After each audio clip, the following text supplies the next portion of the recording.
Okay, welcome everyone to the Downers Grove Library Board meeting. We'll begin with the Pledge of Allegiance. I pledge allegiance to the flag of the United States of America and to the republic for which it stands, one nation under God, indivisible, with liberty and justice for all. Okay, can we call the roll, please? Yes. Trustee Gagani? Here. Trustee Humphreys? Here. Trustee Kuntia? Here. Trustee Sladak? Here. Trustee Williams? Here. President Topic? Here. First item is our consent agenda. Do I have a motion to approve the consent agenda? I will move to approve it. Oh, I will second it. Here it is. I'll second. And remind me, do we need to call roll for this, or we just do a? Yeah. Okay. It's Fire away. financial. Yeah. Trustee Gagani? Yes. Trustee Humphreys? Yes. Trustee Kuntia? Yes. Trustee Sladak? Yes. Trustee Williams? Yes. President Topic? Yes. Okay. Consent agenda passes. That takes us to public comment. We've got a decent agenda today, and we have a board development activity after. So floor is open as usual. I may ask if we could keep it a little on the shorter side, but everyone's entitled to their full amount of time. So with that, the floor is open.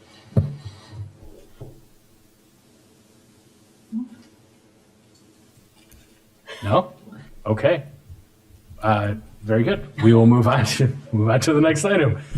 Trustee comments. Anyone want to begin? I can start. I have really just a few brief things. The first is I want to thank the DGPL, the Downers Grove Public Library Foundation, for their event they had there during Banned Books Week, or Freedom to Read Week, but they had a Banned Books event, and they showed a movie. It was called Band Together. It was amazing, and so I encourage everyone to watch it. The foundation does an incredible job of providing extraordinary gifts, but something that I think that those of us who are able to attend also experience is getting to meet the community in a different setting and getting to talk to people and hear why they love the library. So that was really nice. Wanted to welcome our new technology services manager, Kate Owenga, to DGPL. We are excited, and I have yet to meet her, but I'm looking forward to it. In March, it marked the 1-year anniversary of the Teen Services Desk, and our stats were a 5.6 increase in the usage of Teen Central, which was amazing and totally part of our strategic plan. So I'm excited about that. And the volunteer fair, that was really exciting. I got to come and attend. My older daughter was working one of the booths, and just to see the outpouring of community and the number of organizations that this community has, that Downers Grove has, and that people can participate in and get involved in was pretty incredible. And the last thing was there was a Facebook post on the Downers Grove parents page maybe about a month ago, and there were about 99 comments on the page, and someone had remarked on how much they love the library, and they were talking about, chasing their child through the aisles. And I've never seen this person before. I don't know who they are. They don't attend our meetings. And what happened in that conversation was 99 people commenting on their experience at the library and their family's experience at the library, their children's experience at the library. And these were all people that I don't really know, but they're people that come to the library, love the library, use the library. And I don't know, it was a wonderful thing. And I, told Julie, I said, you need to somehow get on this page and read these comments, because it was just beautiful. So that's all I have to say. Thank you. Who's next? I'll go. You've all heard me say before how grateful I am, we all are, that we have so much community engagement here. I'm not on the ad hoc committee, but I have continued to talk to trustees and other public officials from other communities around, just out of my own curiosity and part of my education as a trustee. I'm finding that the trustees, there is a difference between the elected and appointed trustees. And it's pros and cons of all of it. I've said this at the ad hoc committee the other night too. Where there are elected boards, there tends to be less community engagement.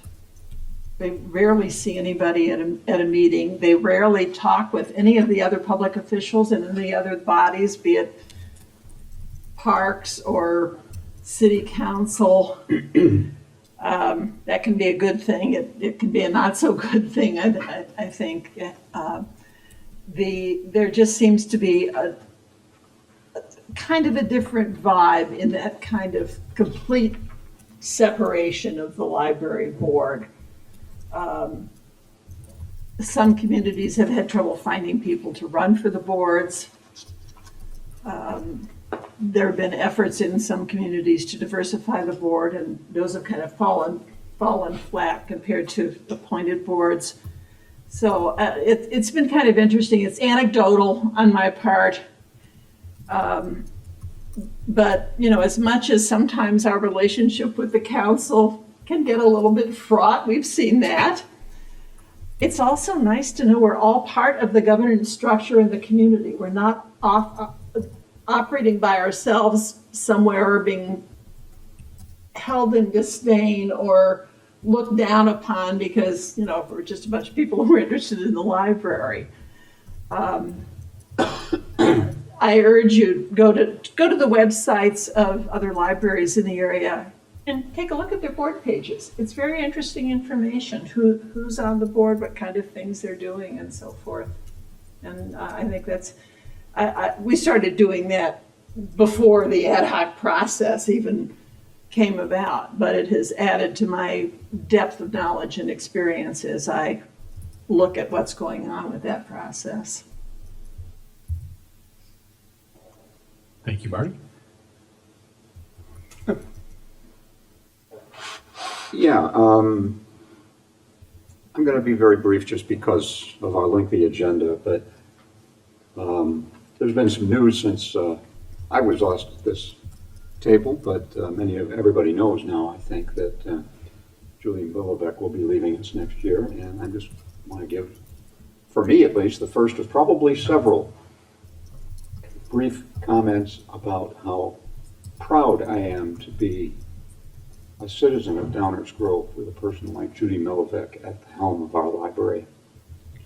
And she leads an amazing staff. So, that said, I want to also mention that the new issue of Discoveries is out. This is the every couple of month newsletter from the library, and it has all kinds of gems in it, but I want to point out a couple things. A board member spotlight for Banali Kuntlia, which is enlightening, and I chose that word carefully. But if you want to know who's sitting up here, read that. And also an update from our library director, Julie, about the strategic plan. And so that's another important thing in there. And then there are articles about the programming all the way from Pokemon to Facebook basics. And I have one question. Can a board member attend the Lego build session? I'm sure they will make space for you to build whatever you want. Thank you. Is Dave old enough? I don't know.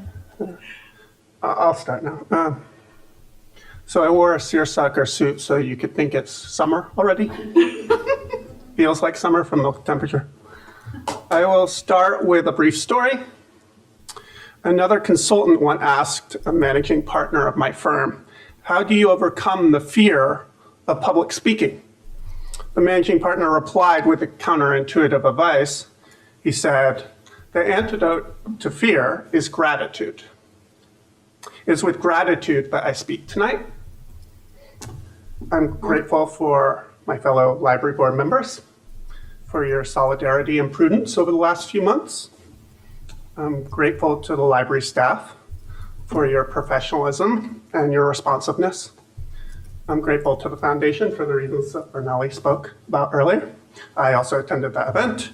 I'm also grateful to the public for your support of our library and for your community engagement, including those who may disagree with me. I love to talk to you, get a different perspective. Diversity of thought is a priority here. Sort of unrelatedly, I'm also grateful for my work situation. I'm now through my busy season. So now I have more time to attend more library events, which I look forward to, including the last Great Decisions session, which I think touches on the Middle East. And then finally, we're continuing to work on the ad hoc committee. I think there's time reserved to talk about that later. Is that right? Yeah, we didn't put it on the agenda, but we can talk about it in this context. So Okay. if you want to finish your regular remarks and, Yeah, I and literally then have- we'll talk about that. Okay. I literally have one more thing, and then I can talk about ad hoc committee work. The last thing I'm doing is collaborating with library staff on incident reports and revisions to the code of conduct, infractions, to better classify those infractions so that we can get better data around safety. So I thank the staff for their efforts there, and that's ongoing. So I'll move on to the ad hoc committee summary. I promise it's brief. Won't use up all the time today. So we met twice on April 3rd and April 21st earlier this week. This prep work for these two meetings was quite extensive. We had 450 pages of reading for the first meeting and then 116 for the second meeting. It was all riveting. We discussed information requested at prior meetings. Staff provided answers to questions ranging from legal issues related to the village government structure to trends and prevalence data. And that was a combined effort of both village and the library staff. So thanks to both. And we agreed to engage two experts in late May and early June, our next two meetings. My vacation schedule is interrupting our flow. I think Chair Tully also had a conflict. So our next meeting's late May, sort of around the same time as our next meeting. And so we're going to have the executive director of every library and the associate executive director of Rails speak to us, give us some of their anecdotal experience. And then it's possible that Professor Shoked will still be retained. The village staff has spoken to him and we're coordinating on time. It looks like summer's probably better, but we'd also need to get a retainer agreement in place and also have village approval for the expenditure. And so that's sort of in motion, but we're not there yet. We haven't walked that one in. There's no objections to the idea at this point. It's not like we're getting any resistance there. So I expect we will have one academic as a expert testifying, or maybe he'll give Q&A. I don't know. We've sort of debated whether it will be written responses or in-person responses. It's likely for him it might be written responses. But the two that are coming in the next couple of meetings are doing this as part of their professional expertise. Yes. They're not That- charging And they're for coming it. into the meeting. And they're not costing the village any money. Yeah. So that's why it was easy decision to retain them. They obviously don't know their own value. I do, and I will let others speak now. No, I Bernali, as usual, stole my thunder. I just have two quick things. Welcome to Kate Owenga, to the DGPL staff. We're excited to have her. I also attended the foundation fundraiser and it was excellent. The documentary was really fascinating and inspiring. And then thank you to Nathan and Bernali for continuing to charge ahead and read so much riveting documentation. I don't. Everything everyone else is gone, right? Yeah, I don't really have a whole lot. I did have some questions though about how things are progressing with the ad hoc committee. Sure. Has anyone yet identified any problems with library operations or governance that need to be addressed as part of this discussion? No. None. Okay. And has a conclusion been reached yet about whether Illinois law allows for a conversion of this board to an elected board without converting to a library district? No, there was discussion of that at the last meeting earlier this week, and they said that it's definitely a legal issue that needs to be further explored. Okay, so that's still Open. ongoing. Okay. Yeah. Got it. They don't even fully understand what parts of the commission form of government were retained in after 1962. Okay. They have a lot of their So own village questions that need to be answered that are village-specific questions that don't Okay. even have anything to do with us, it seems. Got it. Okay. Which would then inform what the options are for Potentially, the yes. Associated Library. Okay. But what we did learn was that they could not find any jurisdiction in the whole United States that has a hybrid approach, whatever you want that to mean, to library governance.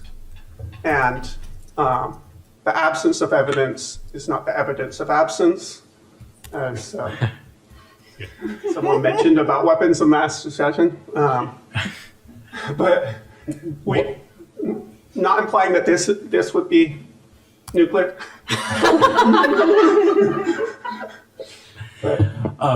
When you say hybrid, what does that mean? I asked others to define what that means. I have not yet received an answer. I could speculate as to what I think it means. So I think it could be hybrid in two senses. One, it could be under the Aurora model, would still be a unit of government of the village, but yet have this sort of elective structure. Just to be clear, when we say Aurora model, we mean a bill that passed the General Assembly but actually was never implemented. Right, yeah. So it isn't the that's- actual structure of Aurora. That current status has been emphasized during the ad hoc committee meetings. Got it. Okay. So yes, the Aurora model that is not something that actually has been implemented.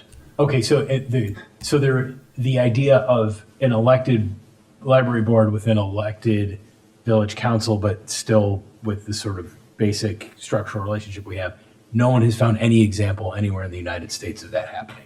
Mike, is that what you're saying? Julie, you want to weigh in on that? No, actually, the hybrid model we have been unable to find is one that had both elected and And appointed. appointed folks So that on the was- same board. Like 3 appointed. Yeah. Oh, that like a was what library I was that gonna has- speculate the Yeah. second Yeah. potential hybrid option might be. You all are doing a great job. This isn't directed at you. I think we're a little overdue for finding out what is this hybrid option. Well, I don't think they're hiding the ball. I think it's just a creative idea explored by certain council members. Okay. And they are interested in exploring what is feasible, and what is feasible potentially if something that's in their head it could be legally implemented, includes things that have never been implemented by any other jurisdiction in the country. Because Downers Grove is special and unique and sometimes does unusual things. And would require special legislation in Springfield to do. Understood, and that's the premise of the Aurora model too. If I may, Nate actually asked the question whether other options were still on the table given all of this massive information that has come in and what has and has not occurred elsewhere. Asked whether it was really at this point down to a binary thing, either status quo or district, and really didn't get a solid answer on that one way or the other. Well, I actually I think tend the to way that Commissioner Tully answered it was, this is the charge in the resolution from the council. And that directive says we need to explore the pros and cons of A, the current appointment process, B, an elected process, and C, any other I'm paraphrasing now, any other feasible process. And so the C prong, if you like, he says, demands us to look at these so-called hybrid approaches. Got it. Okay. So they certainly could go back to the council and try to narrow the scope, but he's interpreting it as mandatory that we look Well, I into don't- something that has not been implemented in any other I'm jurisdiction. going to ask this question is going to sound like I'm being a smart aleck, but and there's an actual point. Theoretically, an option could be we just select names of village residents out of a hat, and those people become Yes. library trustees. That is an option. Is the chair's view that because that is an option, they are mandated? You all are mandated to look at that option? I won't speak for the chair, so I don't know. I'm not inside his head. Okay. Okay. Quick question. Yes, Dave. Just to clarify for me, was the B option, which specified elected library board, was that narrowed to under current Illinois law, meaning district? It was not. No. Thank you. No.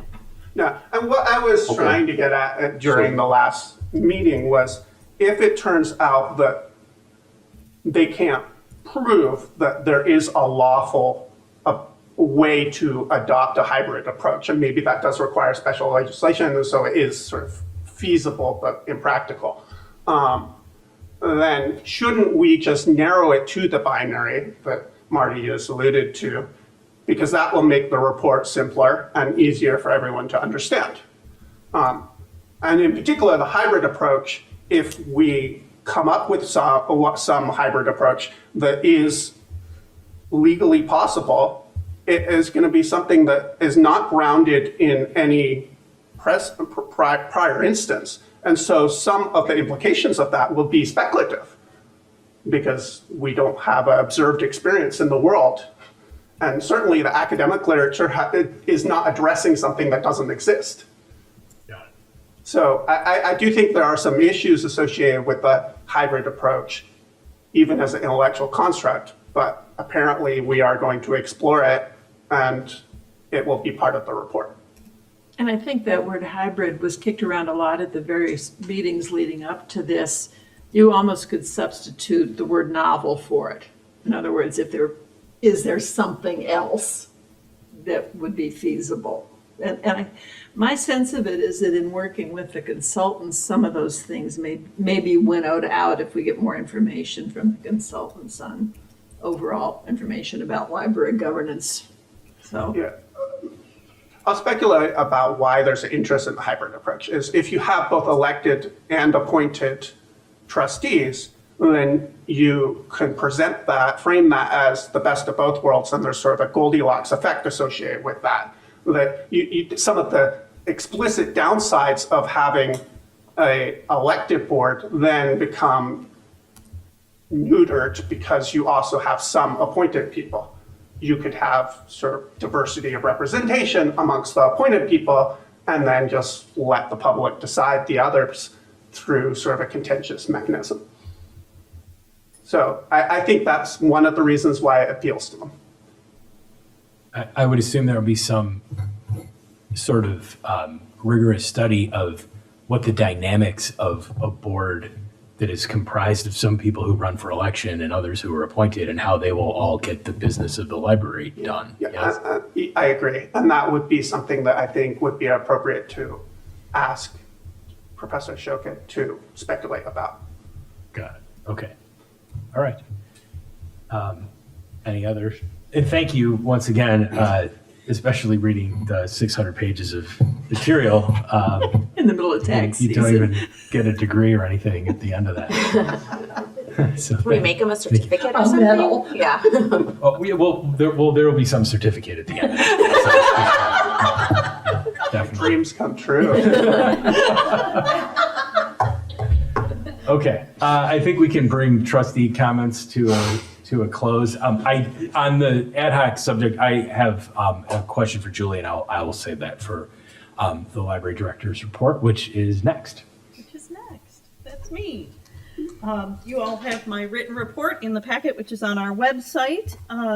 And I just want to call your attention to the circulation department report. You're going to want to keep an eye on those circulation department reports over the next couple of months. Melissa Willer, our relatively new still circulation services manager, has begun the process of looking at replacing the automated materials handler. As you know, that is in our 2026 budget, and we do anticipate a long lead time on getting that item replaced. So we're hoping to have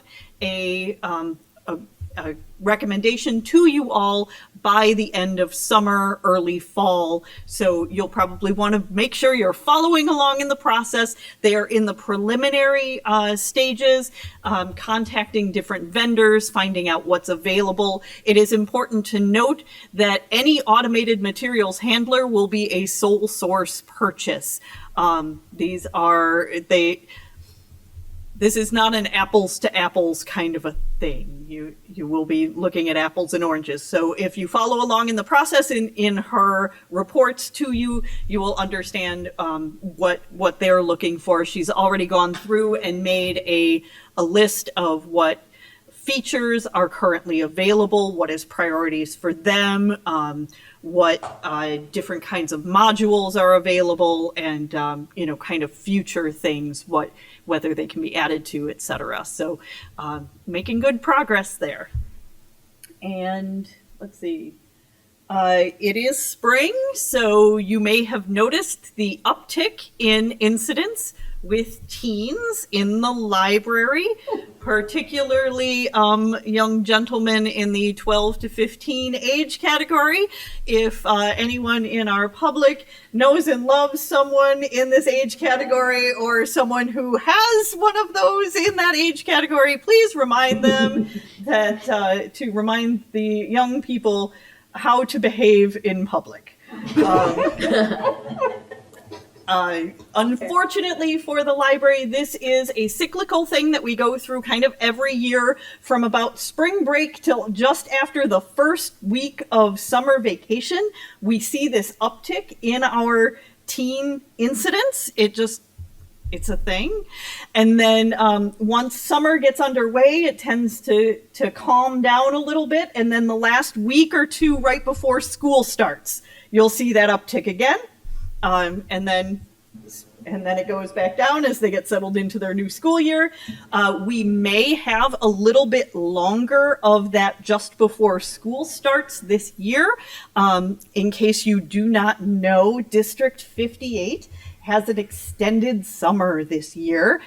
This is the year that they are working on the schools, and so they will not go back to school until Tuesday after Labor Day. So the high schoolers still go back August 18th, something like that. And then, but the all through middle school and the middle schoolers, they're changing. So it will be 6th, 7th, and 8th in the middle schools now. So big changes coming. It might keep the little darlings a little more agitated for those couple of weeks. Julie, are we able to just email the principals and ask them just to kind of shoot it into their weekly newsletters? Just a little friendly reminder from our staff. We can ask. Okay. We can ask. Please make sure they're behaving, because they don't always. Everyone already talked about the Foundation's fundraiser. Great event. If you haven't seen the documentary Band Together, it was excellent. And our own Secretary of State, Alexi Janulius, appears in that documentary. So it was great to see him there. And you may have seen the information about the elimination of the Institute for Museum and Library Services. There is some information on our website if you want to go and look at that. About how you can get involved if you're interested in making comments about the elimination of that and the funds, the only federal funds for public libraries that come through IMLS. Can I ask you a quick question on that, Sure. Julie? I mean, I know that there's some amount of money that we would normally be getting that we wouldn't. Are there also effects on like interlibrary loan? Like, because am I correct that that money partly funds that? Are we expecting the possibility that it's going to take people longer to get books through interlibrary loan or things like that? So it's going to have a trickle-down effect. So the federal money all goes to through the Grants for States program, goes directly to our Illinois State Library. And then the state library allocates that out. In the past, they have used it for everything from shoring up the amount of school and public library per capita grants, used it to help fund the Illinois library systems that operate delivery statewide. They have used it for things like training programs like Directors University that helps train new directors, especially from small libraries throughout the state of Illinois. So there's a wide variety of things they've used it for. At this time, the Secretary of State has told the public libraries to continue to budget as if our per capita grants are fully funded, and those are actually in the state statute, the amount. So they have said for us to budget that way. They have also advised our regional library systems to budget for level funding for the next fiscal year. And so that's the environment we're operating in. We don't know yet where those cuts will come, how they will come. If you're following along, the attorneys general for 22 states have filed a lawsuit to stop the elimination of IMLS, but particularly the grants for states, because that is a congressionally approved portion of the federal budget. So we're not sure. The one good thing that we have going for us is that our regional library systems have been through some really tough times before, and they learned from it. The Reaching Across Illinois library system currently has an operating reserve of 20 months of operating capital to keep them going. And so the intention is that should a large funding cut come, they would be able to operate for a year in order to prepare and plan and really make it a smooth transition to whatever cuts may have to happen. And then we have with us tonight Kathy Parker, a library consultant and well known throughout the library world. Kathy is especially known for going in to clean up libraries that have had an issue with a past director or and have kind of a messy situation. She's the cleaner. So excellent gal. And she literally wrote the book. She and her counterpart, Kate Hall, wrote the Library Director's Handbook published by the American Library Association. So she is a fantastic person to have here to do a little training for you all. And without further ado, we also have a special presentation tonight from Cindy Cattree, our Marketing and Communications Manager. As you know, we've been, every month, we go through and we have each department in turn come in and tell us about what they do for the library. And so take it away, Cindy. Awesome, thank you. All right, can you hear me okay? Yes. Okay, great. Well, hi, and thank you for the opportunity to share what my department, Marketing and Communications, does for the library. Like Julie said, I am Cindy Cattree, and I am the manager of that department. I've worked at the library for 7 years now, and it really is a dream job for me because I grew up in South Downers Grove, and I loved coming to the library, so it's really great that I get to work there now. The Marketing and Communications Department is one of the smaller departments at the library. There are only 4 of us on the team. There's myself, Grace Goodwin, our graphic design and gallery coordinator, Brian Ruan, our marketing and communications strategist, and Kristen Cerny, our marketing and communications assistant. Our department is charged with communicating to the public the library's news, programs, and service updates and initiatives through clear, efficient, and mindful communication. So my department is a continuing touch point for our patrons when they're away from the building, whether that be through our social media, our Discoveries newsletter, or even our website. We're in charge of disseminating both print and digital communication to the public and media, in addition to internal messaging and branding. We're also responsible for all of the signage and brochures at the library, the rotating gallery exhibits, the general community engagement and outreach, and of course the poster printing service. So tonight I'll give you a little bit more detail on all of that so you have a better idea of what that entails. So before we start that, I'll go over a little bit about how we approach our work. So we approach our work with a patron's mindset. We try to think about how a patron will hear or understand what we're presenting and saying, rather than how we do as staff members. And that can be a tricky bit right there. We want the library to sound professional yet approachable, and we often ask ourselves, what will be the most effective communication method? What outlet should we use? Who is our audience, and how do we reach them? We also try to be mindful in our communication. How will our communication efforts be received? How can we maintain trust and transparency? And how can we be clear, competent, and concise in our communications? In marketing and communications, we look at ourselves as a department that has to balance our work with the duality to both internal and external patrons. So internally, we serve the other library staff. We do this by being almost a support service for them in their work in numerous ways, which I'll detail out in a moment. But this is one of my favorite parts of my job because marketing and communications gets to work with all of the different departments in the library and very closely. So we maintain essential documents such as the style guide and the communications plan. The style guide is the document that manages our brand, so everything is recognizably from the library.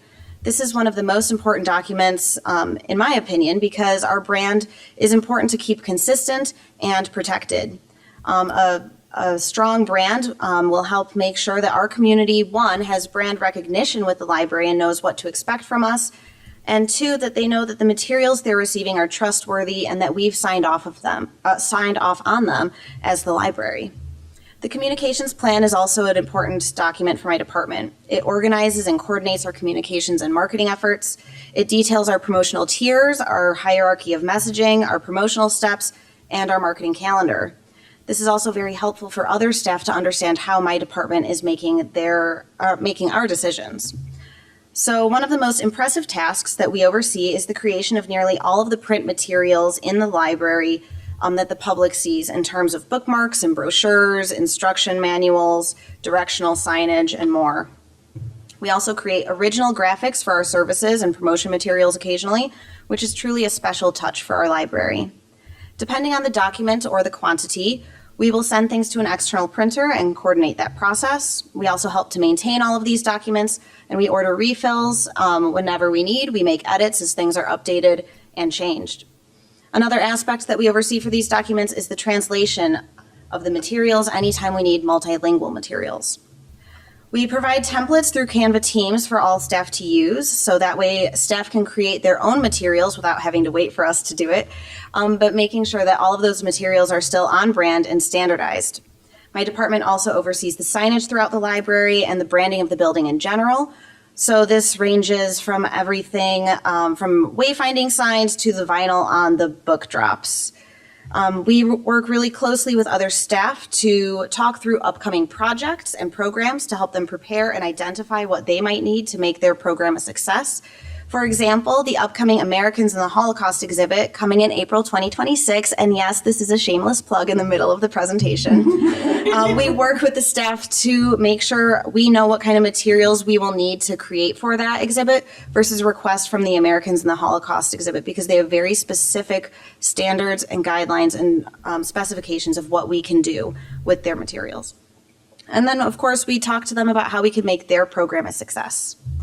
This is all a lot for my department to keep track of, and the key to it all is our help ticket software. Help tickets may be submitted by anybody in the library to my department for something that they need. So sometimes it's a one-off request that might just take a moment or two to update a link on a website. Other times it's a single ongoing ticket that might take a couple hours of work. So annually we complete between 200 and 250 help tickets, and we work really hard to make sure that we are meeting those deadlines, or at least getting as close as possible, so other staff in the library can continue to do their work successfully. The final internal service that I'll touch on tonight is providing speaking points for staff. It's no secret that our library has experienced some lively and interesting times over the last few years. And so whenever we have a difficult or a new situation at hand, I'll write speaking points for our staff so everyone feels prepared and comfortable answering any questions that they might get on the desk, or if they answer the phone. That way they can really focus on serving the patron instead of trying to figure out how to answer a question they weren't expecting. Moving on to the external services that my department provides, we are tasked with communicating everything that's happening at the library to the public, and we do so in a variety of methods. We oversee a host of communication outlets that need to be maintained and coordinated. So first and foremost, our most used and most obvious is our website. All of the content updates and additions are made through my department, as is the general maintenance of that content, which can be a beast at 89 pages of website. One of my department's big projects right now, as you know, is to be web accessible by April 2026 to make sure that we are meeting those ADA Title II updates and making sure that we are also meeting the WCAG 2.1 AA standards. Another web responsibility we have is making sure that the Aspen catalog, those browse categories that you see on the homepage, are up to date, and that any messaging in those top banners is accurate and displayed for patrons as well. Next up is discoveries. So Downers Grove loves discoveries, and thank you so much, Dave, for always giving us a shout out. We appreciate it. My department cheers every time. So Discoveries, for anybody who doesn't know, is a 12-page newsletter that is mailed to over 21,000 residential addresses in Downers Grove bi-monthly, totaling 6 issues annually. Developing each issue is like herding cats, to be honest. My department coordinates what will be featured in every issue. We gather content from at least 10 other staff members. We edit and write copy, and then of course we format and design the newsletter itself. Every month I'm really floored by Grace's ability to make this newsletter work, and she is really a wizard in InDesign. We also maintain the Discoveries database of all the residential addresses that should be receiving the issue of Discoveries, and we manage the printing and distribution process with the print vendor. Next up is our e-news, which is our most popular and effective method of communicating to the public. Our general e-news goes out on Wednesday afternoons, and that includes general service updates and program information. On Mondays, we send a program-specific email, which details out the next 2-ish weeks of programs. And these are regularly referenced and responded to by patrons. And so to anybody who's wondering, yes, there is a human on the other end of that email that you respond to, and it's me and my staff, and so please be nice to us. We often respond or route these emails to the appropriate staff member. With each e-news, we often see a usage bump in e-materials, holds, and program registration, which is also really great. Our programmers do a fantastic job creating amazing programs, but I have to give Brian his flowers. It is in no small part of his great work that all of our programs are usually full. And Swapna, to go to your question, we also coordinate with the schools, a bunch of communication about what we're doing, and so I can reach out to Jill for you. Marketing and communications also takes care of the library's social media accounts, so we have a Facebook and an Instagram, and we have a regular calendar that we use for promotion, scheduling on that. But the trick is to be responsive to what the community is looking for. Again, we also field a lot of questions, comments, and general posts that tag us on social media as well. Other outlets that we oversee are the Cover to Cover podcast, which give patrons a peek behind the curtain of services and news at the library. We also take care of in-library platforms like the chalkboard and the cafe screen. And a quick shout out to Kristen for her National Library Week activity on the chalkboard that we just did. Over 650 patrons participated in this dot exercise of what draws them to the library. Number 1 was obviously going to be materials, but staff came in at number 2 with 144 votes, and that just really warmed my heart. And then, of course, there's the actual media aspect of my job. We send press releases to local media outlets when appropriate. We work with local newspapers and outlets whenever we have a statement or if they are working on a story about us. This also ties into my previous talking point about providing those talking points to staff. I make sure that staff know that I am the person for media requests, unless, of course, it should be Julie, in which case I pass it off to her. But that way, no staff member is put in the position of being the spokesperson for the library when it is not their responsibility, and they might not be prepared for that. So, yeah. I monitor all of the media coverage about our library as well, and this has been one of the more interesting parts of my job over the last few years, and I'll leave that one where it is too. I promise we are in the home stretch, so outside of communication, we provide a few other services.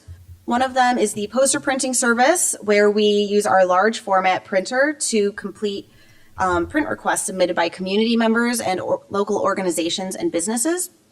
My department is also responsible for the scheduling and coordination of all of the library's general community engagement and outreach activities.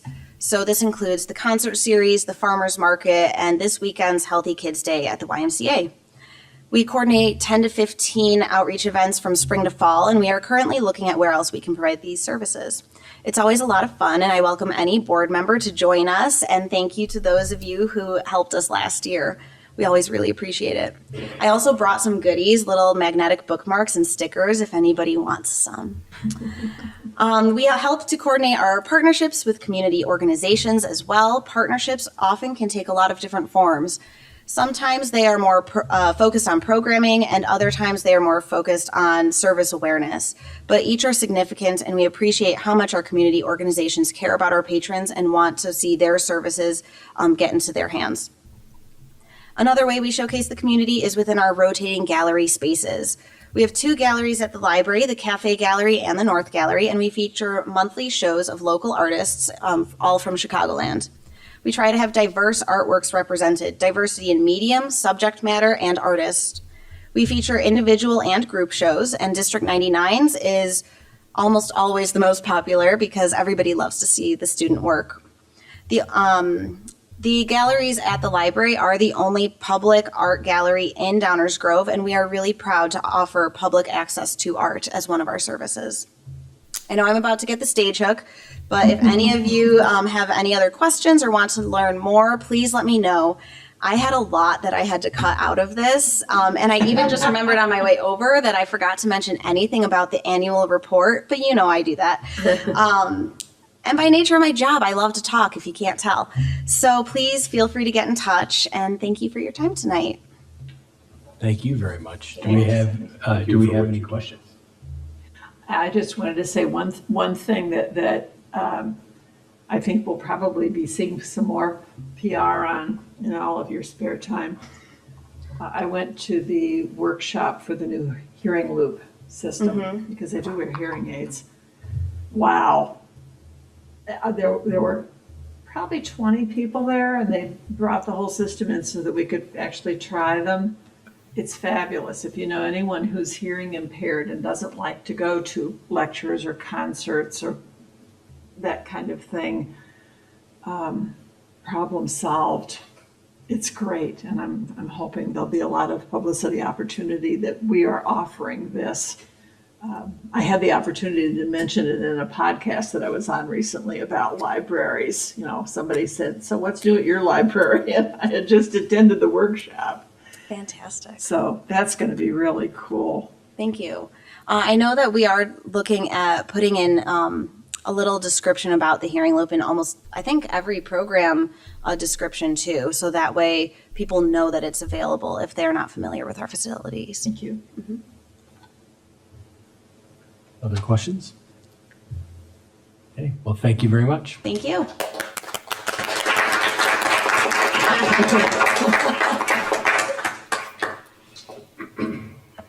Okay, I think we're on to new business. We have 2 items that are just for discussion that we'll, I think, vote on next month, and then we have 2 items to be voted on. So, Julie, you want to get us started on the finance policy Yes, update? the first one is finance policy. This is the last section of the policy manual in our biennial update. And there are only a handful of substantive changes.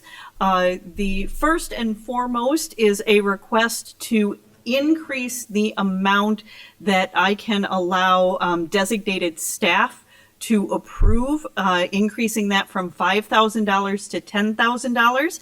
And the reason for that is that a lot of our database subscriptions in particular, and a lot of our building repairs have been coming in that between 5 and 10,000. And so this would just allow our managers to make those decisions more effectively. This is money that is already budgeted in their departmental budgets, and it would just give them the ability to make those approvals themselves. And in the travel section, we changed from requiring staff to share rooms to encouraging staff to share rooms. we felt that was an important update. And then thanks to Van McGarry, our Adult and Teen Services Manager, for noticing that the reimbursement dates in our personnel policy said you had 90 days to submit your reimbursement, but the finance policy said 60 days. So we are putting it at 90, so they all match very nicely. And those are the substantive changes. If you have any questions, please let me know. Folks have questions? I had one question. The $10,000 threshold, how does that compare to like the village? Do you know what it is for the village? I am not sure what it is for the village, but most other libraries of our size are either have made this change or are making a similar change. Got it. Okay. When was that last changed? I'm not sure. We did the last time, so it was 2 years ago, that we did the finance policy. We increased my authority to spend from 20 to 25. Yeah, I can't remember the But last in time my, it changed. yeah, but Right. as far as I know, I don't think that's changed since I got here Yeah. like almost 9 years ago. And inflation, for no other reason, inflation should drive Exactly. that up. Any other questions on the finance policy? Okay, so we'll vote on that next month. Yes. Right? Okay. All right. What's the next one? Bylaws. Bylaws. Yes. This, speaking as secretary and I guess bylaws guru, at least by default, this is a technical change in the bylaws because the bylaws still say we have 6-year terms. And we changed that a few months ago. So this catches us up on the 4-year term and on the wording for how the terms are staggered. That's all it is. It just brings us in line with the new reality of the policy change that we already made. Very good. Any questions on that? Okay, so we'll vote on that as well next month. Okay, then we have, in addition to the general policy that we'll be voting on. Yes, and this is a new section. We're actually reworking the section that used to be unattended children within the Code of Conduct. This is expanding that to children in the library with subsections on unattended children and the protection and safety of children. The section on protection and safety of children is the new section, and that will reflect the social worker and social work intern as mandated reporters of suspected child abuse and or neglect.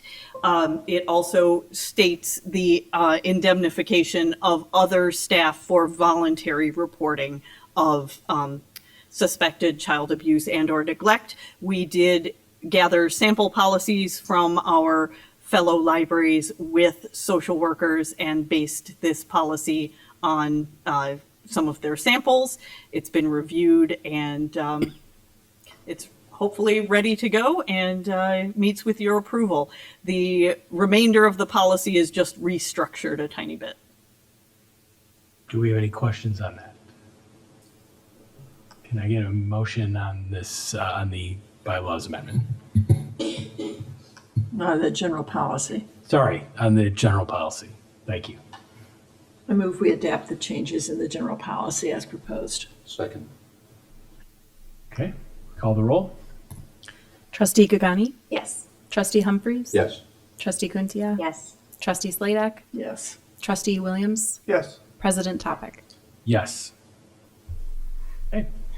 And then last new business policy related item, the collection management policy, there's a correction to be made. So can we just walk Yes. through that real quick? Yeah, then the correction actually deals with something that we discussed during the approval process for the policy last month about for the review of materials, it has to be a resident of Downers Grove or other Downers Grove cardholder. That's what our attorney had put forward and what I believe the policy we put forward said what we discovered is that the redlined version was correct, but we had somehow scooped up the wrong full draft version.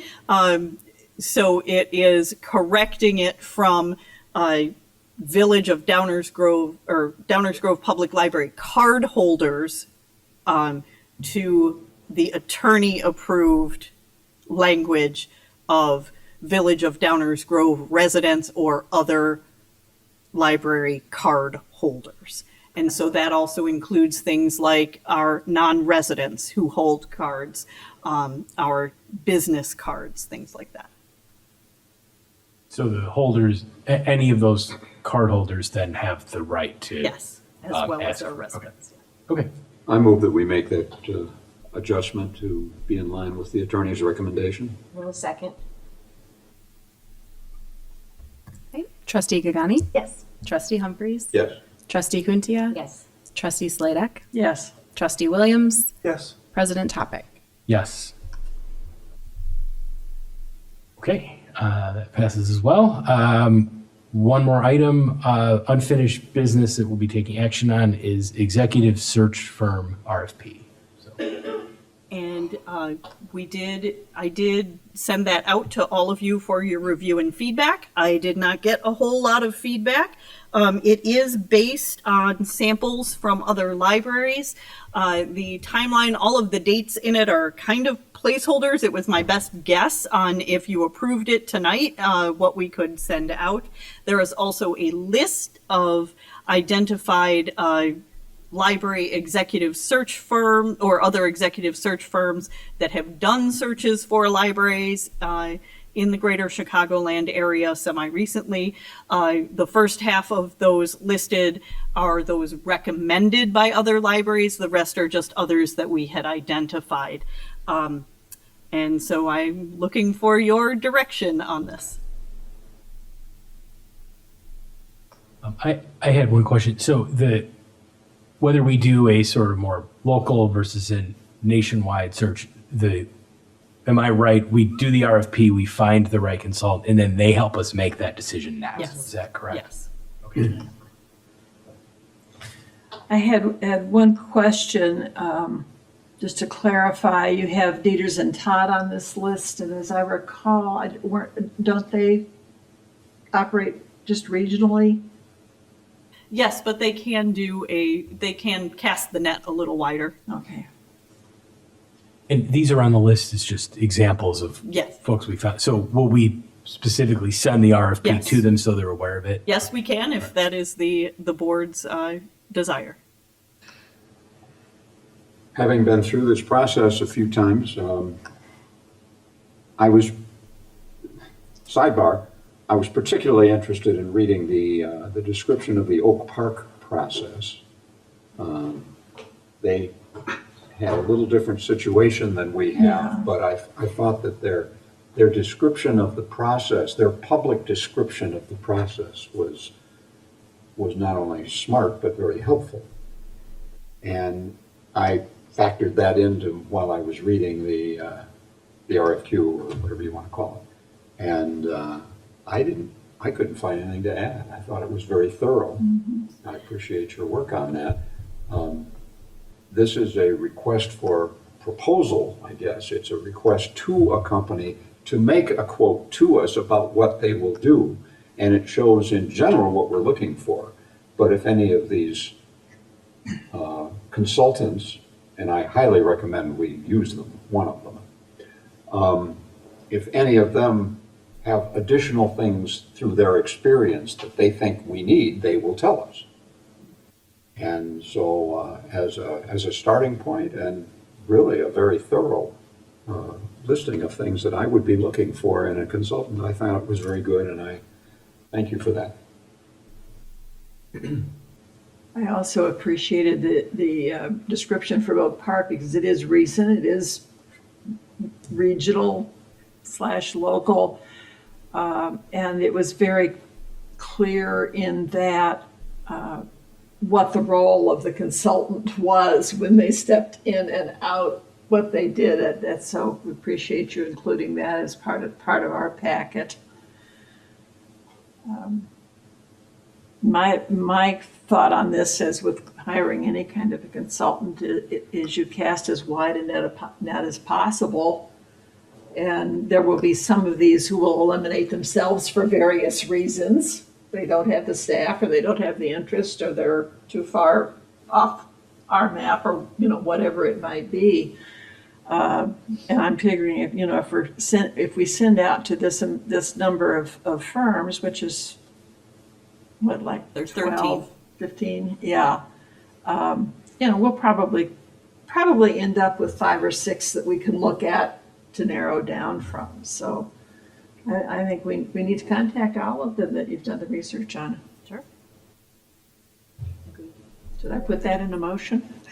Yeah, well, any other questions about the RFP? If not, do we have a motion to approve the RFP? So moved. Second. Okay, call the roll. Trustee Gagani, Yes. Trustee Humphries, Yes. Trustee Kuntia, Yes. Trustee Sladak, Yes. Trustee Williams, Yes. President Topic. Yes. And just a side comment, I strongly think we should cast the net very wide, not just for the consultants, but for the potential directors. We need to look beyond our local area, I believe.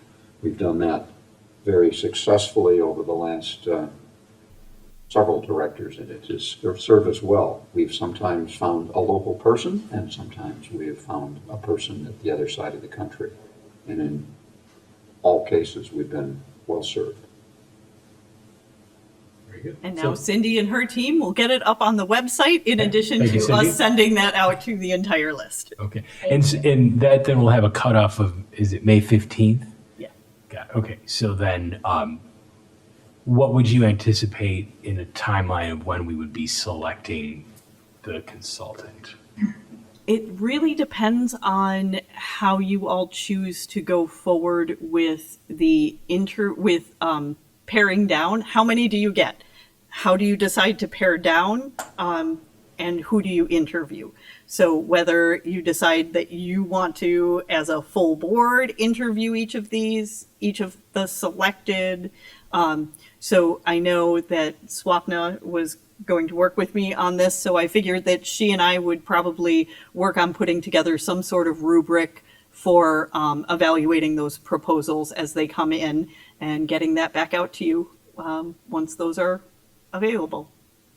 Very good. This is probably a good time for me to say we intend to do this, I think, as a committee of the whole and not as a subcommittee, but Swapna was kind enough to volunteer to sort of help coordinate things and take the lead on this, which will be immensely helpful. So thank you. I was getting bored. I was kidding.